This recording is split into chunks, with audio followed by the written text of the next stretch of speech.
আরে এটা কি হলো? আমার তো চার্জ চলে গেল। এখন আমি কি করব? আইডিয়া, আমার কাছে তো চার্জার আছে। এখন আমি এটা লাগিয়ে চার্জ করে নিব। আমি এটার ভিতরে ঢুকিয়ে দেই। আরে এটা তো হচ্ছে না। এখন আমি পাত্রের ভিতরে ঢুকিয়ে দেই, তাও হচ্ছে না। আরে মিন্টি কোথায় গেল?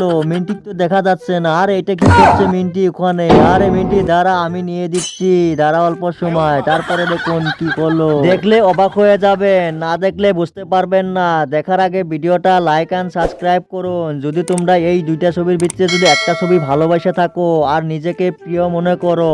আরে আসছে না কেন? এই তো এসে গেছে। এই যে দেখ মিন্টি, আমি চার্জারে বুট নিয়ে এসেছি। এখন চার্জ করে নি। বন্ধুরা কি বুঝলে? Like subscribe.